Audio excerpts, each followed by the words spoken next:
Hello guys, welcome back to my okay. Hey guys, welcome back to my channel. ഇന്ന് നമ്മൾ നന്നായിട്ട് ഒരുങ്ങി കെട്ടിപ്പോകുന്നത് നമ്മൾ ഡൗൺ ടൗണിലോട്ടേക്കാണ്. ഇതൊരു പ്രോപ്പർ പ്ലാനിങ് ഉള്ളതാട്ടോ. കുറച്ചധികം പരിപാടി ഉണ്ട് ഇന്ന്. ഫുൾ ഡേ ഔട്ട്സൈഡ് ആയിരിക്കും. യെസ്, നമ്മൾ രാവിലെ ഇറങ്ങണം എന്ന് ഓർത്തതാ, പക്ഷെ ഇപ്പൊ തന്നെ ഇവിടെ 12 പോട്ടെ 2:10 അത്രയായി, ഉച്ചയായിട്ടുണ്ട്. പിന്നെ നല്ല ക്ലൈമറ്റാ, ഉച്ചയായെങ്കിലും ഒരു തണുപ്പും കാര്യങ്ങളൊക്കെ ഉണ്ട്. ഇത് കണ്ടോ, നല്ല ഭംഗിയില്ല, അത് അതിൻ്റെ അടിയിൽ തന്നെ വന്നു നിന്ന്. അപ്പോൾ നീ എന്താ ബസ് എടുക്കുക, ഡൗൺ ടൗൺ പോവുക, ബാക്കി കാര്യങ്ങളൊക്കെ ഒരു ഫോട്ടോ ബൂത്തിൽ പോകും, കാണിക്കാം, എല്ലാം കാണിച്ചു തരാം. അപ്പം ലെറ്റ്സ് ഗോ. ഫിലിം ചെയ്ത് എങ്ങനെയുണ്ട് ഗൈസ് നമ്മളെ കാണാൻ? നമ്മൾ കുറെ ടൈം എടുത്ത് ഒരുങ്ങിയതാണ്. ഞാനാണ് അതെ, എൻ്റെ മേക്കപ്പ് ആർട്ടിസ്റ്റ് കേട്ടോ. പ്രൊഫഷണൽ ആയിട്ട് ഹെയറും ഫേസ് എല്ലാം ചെയ്തു തന്നു. നല്ല ഭംഗിയില്ല, എനിക്ക് ഇഷ്ടപ്പെട്ടു. നമ്മൾ ആദ്യം പോയിട്ടുണ്ടായിരുന്നത് ഇവിടെയുള്ള മെട്രോ മോൾ എന്ന് പറഞ്ഞൊരു മോളിലായിരുന്നു. അവിടെ ഒരു ഫോട്ടോക്രാം എന്ന് പറഞ്ഞൊരു ഫോട്ടോ സ്റ്റുഡിയോ ഉണ്ട്, ഫോട്ടോ ബൂത്ത്. അവിടെയാണ് നമ്മൾ ഫോട്ടോ എടുക്കാൻ പോയിട്ടുണ്ടായിരുന്നത്. അങ്ങനെ ഒരു വലിയ സ്റ്റുഡിയോ സെറ്റപ്പ് ഒന്നുമല്ല, ചെറിയ ഒരു സ്പേസ് ആയിരുന്നു. ഇത് എൻ്റെ ഫസ്റ്റ് ടൈം എക്സ്പീരിയൻസ് ആണ് കേട്ടോ. നിങ്ങൾക്കൊക്കെ ചിലപ്പോൾ അറിയായിരിക്കും, പക്ഷെ ഞാൻ ഇതാദ്യമായിട്ട്. ഇപ്പം നമ്മൾ ഫോട്ടോ എടുക്കാൻ പോവാണ്. ഞാൻ നിങ്ങളെ കാണിച്ചു തരാം. ഇതാണ് ഫോട്ടോ എടുക്കേണ്ട ഉപകരണം. യെസ്, ഇവിടെയല്ലേ നമ്മൾ നോക്കണ്ടേ? ഇവിടെ നോക്കിയിട്ട് നമ്മൾ ഇതിൽ പ്രസ് ചെയ്യുമ്പോൾ നമുക്ക് എത്ര ഫോട്ടോസ് എടുക്കാം? ഒരു 4 ഡിപ്പെൻസ് ആണ്. എന്നിട്ട് നമുക്ക് 2 പ്രിന്റ് കിട്ടും. ഇതിൽ പേ ചെയ്യണം.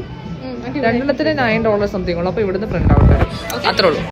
ഇതിൻ്റെ ഒക്കെ പുറമെ അവർ പുറത്ത് കുറച്ച് ആക്സസറീസ് ഒക്കെ വെച്ചിട്ടുണ്ട്. അതായത് ഹെയർ ബാൻഡ്, ഡോൾസ്, പിന്നെ കുറച്ച് ഗ്ലാസസ്. അതൊക്കെ നമുക്ക് ഫോട്ടോ കുറച്ചുകൂടെ അടിപൊളിയാക്കണമെങ്കിൽ ഇതൊക്കെ എടുത്ത് യൂസ് ചെയ്യാം. നമ്മൾ കുറച്ച് ഹെയർ ബാൻഡ്സ് എടുത്തായിരുന്നു, പക്ഷെ ഇത് വെക്കാൻ മറന്നുപോയി. ഫസ്റ്റ് സ്റ്റേജ് എന്ന് പറയുന്നത് ഇതേപോലെ നമുക്ക് ലേ ഔട്ട്സും കാര്യങ്ങളൊക്കെ സെലക്ട് ചെയ്യാം. എത്ര ഫോട്ടോസ് ആണോ, അത് ഏത് ലേ ഔട്ട് കാര്യങ്ങളാണ് വേണ്ടതെന്നൊക്കെ വെച്ചാൽ സെലക്ട് ചെയ്യാം. നമ്മളൊരു $9 4 ഫോട്ടോസ് വരുന്നൊരിതാ, പിന്നെ 2 പ്രിൻ്റാണ് നമുക്ക് വേണ്ടത്. അതുകൊണ്ട് നമ്മളത് സെലക്ട് ചെയ്ത് ജസ്റ്റ് സ്റ്റാർട്ട് കൊടുത്തിട്ട് പേ ചെയ്യണം. നമ്മൾ എടുത്തിട്ട് വന്നിട്ട് കാണിച്ചു തരാം, റിസൾട്ട്സ് കാണിക്കാം. Okay, stay tune. നമ്മൾ ഫോട്ടോ എടുക്കുമ്പോൾ ചെയ്യുന്ന പോസസൊക്കെ ലാസ്റ്റ് നമുക്കിങ്ങനെ ഒരു വീഡിയോ ആയിട്ട് അവർ ജനറേറ്റ് ചെയ്ത് തരും കേട്ടോ. അതെനിക്ക് നല്ല ഇഷ്ടപ്പെട്ടു. അപ്പോൾ ഫോട്ടോ ഒക്കെ എടുത്ത് കഴിഞ്ഞു. അപ്പോൾ നമ്മൾ സെലക്ട് ചെയ്തിട്ടുണ്ടായിരുന്നത് 4 ഫോട്ടോസ് വരുന്ന ഒരു പ്രിൻ്റ് ഔട്ടായിരുന്നു. അപ്പോൾ നമുക്ക് ഏതൊക്കെ ഫോട്ടോസാണ് ഇഷ്ടമെന്ന് വെച്ചാൽ അത് ചൂസ് ചെയ്യാം. അതിൻ്റെ ഫ്രെയിമിൻ്റെ കളർ എന്താ വേണ്ടതെന്ന് വെച്ചാൽ അതിനുള്ള ഓപ്ഷൻസ് ഉണ്ട്. അപ്പോൾ നമ്മൾ അതൊക്കെ ചൂസ് ചെയ്ത് അവിടെ ടൈമർ പൊയ്ക്കൊണ്ടിരിക്കുന്നുണ്ട് കേട്ടോ. ഈ ടൈമിനുള്ളിൽ വേണം നമ്മളത് ചൂസ് ചെയ്യാൻ. 1 മിനിറ്റ് എങ്ങാണ്ടാണ് കിട്ടുന്ന ടൈം. ഇത്രയും കഴിഞ്ഞാൽ സൈഡിൽ കാണുന്ന പ്രിൻ്റ് ഓപ്ഷൻ കൊടുത്താൽ നമ്മൾ ആവശ്യപ്പെട്ട അത്രയും പ്രിൻറ്റ്സ് നമുക്ക് കിട്ടും. പിന്നെ ഈ ഫോട്ടോയുടെ സൈഡിലൊരു QR കോഡ് ഉണ്ട്, അത് സ്കാൻ ചെയ്താൽ നമുക്ക് അല്ലാണ്ട് തന്നെ ഡൗൺലോഡ് ചെയ്തെടുക്കാം. നമ്മളപ്പം ഫോട്ടോ ബൂത്തിൽ നിന്ന് ഫോട്ടോ ഒക്കെ എടുത്തു കഴിഞ്ഞു. പക്ഷെ നമ്മൾ ഒരു മണ്ടത്തരം ചെയ്തു, നമ്മൾ ബാഗൊന്നും എടുത്തില്ല. അപ്പം ഇന്നലെ ബാഗ് എടുത്തില്ല, പക്ഷെ ഒരു കാര്യമൊന്നുമില്ലായിരുന്നു. ഇനിയിപ്പോൾ ഫോട്ടോ വെക്കാൻ വേണ്ടിയിട്ട് നമ്മുടെ ബാഗൊന്നുമില്ല. പിന്നെ തൽക്കാലം പോക്കറ്റിൽ വെച്ച് അഡ്ജസ്റ്റ് ചെയ്യാൻ ഓർത്തു. കിട്ടുമായിരിക്കും. ഇനി ഇവിടെ പരിപാടിയൊന്നുമില്ല, നമ്മൾ സ്കൈ ട്രെയിൻ പിടിച്ചിട്ട് ഡൗൺ ടൗണിൽ പോകും. ഓക്കെ ഗായ്സ്, നമ്മൾ ഡൗൺ ടൗണിലെത്തി. എത്തി എൻ്റെ പൊന്നെ. ഇനി നിങ്ങൾ കാണുന്നതാണ് വാൻകൂവറിൻ്റെ ഡൗൺ ടൗൺ ഏരിയ.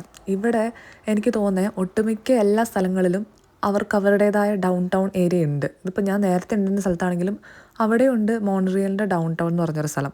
എനിക്ക് തോന്നുന്നത്, ഞാൻ മനസ്സിലാക്കിയിടത്തോളം വെച്ച് നമ്മുടെ നാട്ടിലൊക്കെ ഈ മെയിൻ സിറ്റി എന്ന് പറയില്ലേ, ആ ഒരു കോൺസെപ്റ്റ് ആണെന്നാണ് എനിക്ക് തോന്നുന്നത്. അവിടെയായിരിക്കും പ്രധാനപ്പെട്ട ആ സിറ്റിയിലെ അട്രാക്ഷൻസും ഷോപ്പിംഗ് റിലേറ്റഡ് ആയിട്ടുള്ള കാര്യങ്ങളൊക്കെ ഉണ്ടാവുക. എന്നെ സംബന്ധിച്ചിടത്തോളം ഇതുപോലുള്ളൊരു മെയിൻ ഏരിയകളിലൊക്കെ പോകുമ്പോഴാണ് ഓക്കെ, നാട് വിട്ട് നമ്മൾ പുറത്തൊരു സ്ഥലത്താണെന്നൊരു റിയലൈസേഷൻ അപ്പോൾ വരിക. കാരണം നമ്മൾ ഫോട്ടോയിലും കാര്യങ്ങളിലൊക്കെ കണ്ട ആ ഒരു എബ്രോഡ് സിറ്റിയും ലൈഫ് സ്റ്റൈലൊക്കെ നമുക്ക് കൂടുതലും കാണാൻ പറ്റുക ഇതേപോലുള്ള down town area, main city ഏരിയയിലൊക്കെ ആയിരിക്കും. പിന്നെ നമ്മൾ മെയിനായിട്ട് സ്പെൻഡ് ചെയ്തത് കുറേ സാധനങ്ങൾ പർച്ചേസ് ചെയ്യാൻ വേണ്ടിയിട്ടായിരുന്നു. എൻ്റെ കൂടെയുള്ള എൻ്റെ സിസ്റ്ററില്ലേ, ആളുടെ ഫ്രണ്ടിൻ്റെ ബർത്ത്ഡേ ആയിരുന്നു. അപ്പോൾ ആളുടെ 17th ബർത്ത്ഡേ ആയതുകൊണ്ട് തന്നെ 17 ഗിഫ്റ്റ്സ് മേടിക്കണം എന്നായിരുന്നു ആളുടെ പ്ലാൻ. അപ്പോൾ അങ്ങനെ ഗിഫ്റ്റ് തപ്പി നമ്മൾ മെയിനായിട്ടും കുറേ കടകളിൽ കൂടെ കയറി ഇറങ്ങി. വിചാരിച്ച തരത്തിലൊന്നും കിട്ടിയില്ലെങ്കിലും ലാസ്റ്റ് ഒരു കൊറിയൻ ഷോപ്പിൽ കയറി കുറച്ച് ആക്സസറീസും കാര്യങ്ങളൊക്കെ പർച്ചേസ് ചെയ്ത് അങ്ങ് പോന്നു. നേരെ അത്യാവശ്യം വൈകിട്ടുണ്ടായിരുന്നെങ്കിലും ഒരു 8 മണിയൊക്കെ ആകുമ്പോഴാണ് ഇപ്പോൾ സൺസെറ്റ്. അതുകൊണ്ട് പുറത്ത് നല്ല വെട്ടം ഉണ്ടായിരുന്നതുകൊണ്ട് നമ്മൾ പുറത്ത് നിന്ന് കുറച്ച് ഫോട്ടോസും കാര്യങ്ങളൊക്കെ എടുത്തു. അപ്പോൾ ഇന്നത്തെ ദിവസം നമ്മൾ കാര്യമായിട്ടൊന്നും കഴിച്ചിട്ടില്ല. അപ്പം നമ്മൾ ലാസ്റ്റ് വിചാരിച്ചു കുറച്ച് വെറൈറ്റി ആയിട്ട് എന്തെങ്കിലും കഴിക്കാമെന്ന്. അങ്ങനെ നമ്മൾ എവിടെയാ ബിഗ് വേ ഹോട്ട് പോട്ട് എന്ന് പറഞ്ഞൊരു കൊറിയനാണിത്, ഒരു ചൈനീസ് റെസ്റ്റോറൻറ്റിൽ. ഇവിടെ കുറച്ച് വെറൈറ്റിയാണ്, അതായത് നമുക്ക് തന്നെ ഇൻഗ്രീഡിയൻസ് ഒക്കെ ചൂസ് ചെയ്ത് കൊടുത്താൽ അവർ കുക്ക് ചെയ്ത് അപ്പം തരിക ചെയ്യുന്നത്. അപ്പോൾ ഞങ്ങൾ വെയിറ്റിംഗ് ലിസ്റ്റ് ഉള്ളത്, ഞങ്ങൾക്ക് 21st ആണ് നമ്പർ കിട്ടിയേക്കുന്നത്. അത്രയും ആൾക്കാർ നമ്മുടെ മുമ്പിലുണ്ട്. അപ്പോൾ അത്രയും നേരം വെയിറ്റ് ചെയ്യണം. ഞങ്ങൾക്ക് അകത്ത് കയറാൻ പോലും പറ്റിയിട്ടില്ല, നമ്മൾ പുറത്താണ് നിൽക്കുന്നത്. നമ്മൾ അകത്ത് കയറി മഴയും ഉണ്ട്. ഇതാണ് കാണിച്ചു തരാം, ഇതാണ് അതിൻ്റെ വ്യൂ. യെസ്, ഇനി ഇതിൻ്റെ അകത്ത് കയറിയിട്ട് വേണം എന്തൊക്കെ ഓപ്റ്റ് ചെയ്യണം എന്നൊക്കെ. 21st നമുക്ക് വെയിറ്റ് ചെയ്യാം. നമ്മുടെ നമ്പർ ആയി കഴിയുമ്പം അവിടുത്തെ സ്റ്റാഫ് നമുക്ക് ഒരു ചീനച്ചട്ടി പോലത്തെ ഒരു പാത്രം തരും. അതിൽ നമുക്ക് ഇഷ്ടമുള്ള ഇൻഗ്രീഡിയൻസ് ഒക്കെ എടുത്തിടാം. ഇഷ്ടം പോലെ ഇൻഗ്രീഡിയൻസ് ഉണ്ടായിരുന്നു. മീറ്റ് ആണെങ്കിലും ഫിഷ്, വെജീസ്, നൂഡിൽസ്, അങ്ങനെ കുറേ. ആവശ്യമുള്ളതൊക്കെ പിക്ക് ചെയ്ത് കഴിഞ്ഞാൽ കൗണ്ടറിൽ ചെല്ലുക, നമ്മുടെ വെസൽ വേ ചെയ്യുക. അപ്പം വെയിറ്റിനനുസരിച്ചാണ് ഇവർ പ്രൈസ് ചാർജ് ചെയ്യുന്നത്. ഞങ്ങൾക്കായിട്ടുണ്ടായിരുന്ന ഒരു $12 സംതിങ് ആയിരുന്നു. അതേപോലെ ഇത് കുക്ക് ചെയ്യാൻ വേണ്ടിയിട്ട് അവർ നമ്മളോട് ഇഷ്ടമുള്ള ഒരു ബ്രോത്ത് സെലക്ട് ചെയ്യാൻ പറയും.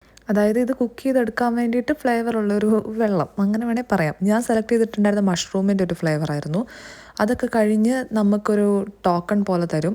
പിന്നെ അവർ സീറ്റ് അറേഞ്ച്മെൻറ്റ് നമുക്ക് ചെയ്തു തരും. ആ മീൻ ടൈം നമുക്ക് സോസ് വേണമെങ്കിൽ അവിടെ തന്നെ പോയി അവിടെ കുറേ സോസ്, പിന്നെ അതിനിടാനുള്ള ലീവ്സ്, സ്പൈസസ് ഒക്കെ വെച്ചിട്ടുണ്ട്. അതൊക്കെ എടുക്കുക ഇഷ്ടമുള്ള പോലെ. അപ്പോഴത്തേക്ക് അവരത് കുക്ക് ചെയ്ത് ഒരു 10 മിനിറ്റ്സിനുള്ളിൽ കുക്ക് ചെയ്ത് നമുക്ക് തന്നെ കൊണ്ടുവന്ന് അവർ സെർവ് ചെയ്യും. നല്ല ക്വാണ്ടിറ്റി ഉണ്ടായിരുന്നു, വിചാരിച്ച പോലെയല്ല. ഇൻഗ്രീഡിയൻസ് പറക്കിയിട്ടപ്പോൾ ഇത്രയും ക്വാണ്ടിറ്റി ഉണ്ടാവുമെന്ന് ഞാൻ വിചാരിച്ചില്ല. പക്ഷേ ഇത് കുക്കായി വന്നപ്പോഴത്തേക്ക് ഒരു ചരുവ നിറച്ച സാധനം ഉണ്ടായിരുന്നു. എന്നെക്കൊണ്ട് തന്നെ തീർക്കാൻ അത് പറ്റിയില്ല. പിന്നെ ടേസ്റ്റ് വൈസും കൊള്ളായിരുന്നു, എനിക്കിഷ്ടപ്പെട്ടു. അതേപോലെ അതിൻ്റെ റേറ്റും കാര്യങ്ങളും ക്വാണ്ടിറ്റിയും ഒക്കെ നോക്കുമ്പോൾ നല്ല വേർത്താണ്. അതേപോലെ ലാസ്റ്റ് അവർ നമുക്കൊരു ഐസ്ക്രീമും കൂടെ സെർവ് ചെയ്യും. അപ്പോൾ ഇത് അത്രയേ ഉള്ളൂ. എല്ലാവർക്കും വീഡിയോ ഇഷ്ടപ്പെട്ട do like, share and subscribe.